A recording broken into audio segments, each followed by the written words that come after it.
નમસ્કાર, ડીબી ન્યૂઝમાં આપનું સ્વાગત છે। રાજગઢ પોલીસ સ્ટેશનની હદમાં આવેલા રાજગઢ ગામે ગઈ તારીખ 19 જૂનના રોજ રાત્રિના સમયે ખેતરમાં રહેતા ભીખાભાઈ ભોદરભાઈ રાઠવાના ઘરમાં રાત્રિના સમયે ભીતમાં બાકોરું પાડીને અજાણ્યા ચોર ઇસમોએ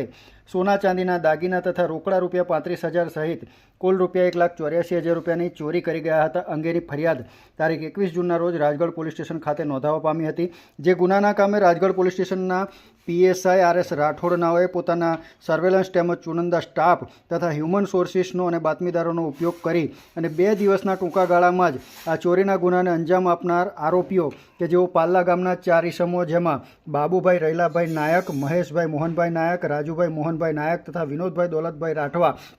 રાજગઢ ચોકડી ઉપર ઊભા છે તેવી બાતમીના આધારે પોતાના સ્ટાફ સાથે ઘટના સ્થળે દોડી જઈ અને ચારેય ગુનેગારોને આરોપીઓને કોર્ડન કરી અને તેમને પકડી પાડ્યા હતા અને તેમની શંકાસ્પદ હિલચાલના આધારે તેઓને પોલીસ સ્ટેશન લાવી તેમની કડક હાથે પૂછપરછ કરતા આરોપીઓએ પોલીસની હાજરીમાં પોતે 4 દિવસ અગાઉ ભીખાભાઈ ભોદરભાઈ રાઠવાના ખેતરમાં આવેલા ઘરમાં ચોરી કરી હોવાની કબૂલાત કરી હતી અને પોલીસે આ ગુનેગારો પાસેથી 14,000 રૂપિયા રોકડ પણ કબજે કરી છે। આ ગુનાના કામે પીએસઆઈ આર એસ રાઠોડનાઓની સાથે આ ગુનાને ડિટેક્ટ કરવામાં અધિક પોલીસ કોન્સ્ટેબલ અનિલભાઈ, દેવરાજભાઈ, દિનેશભાઈ, રાજેન્દ્રસિંહ તથા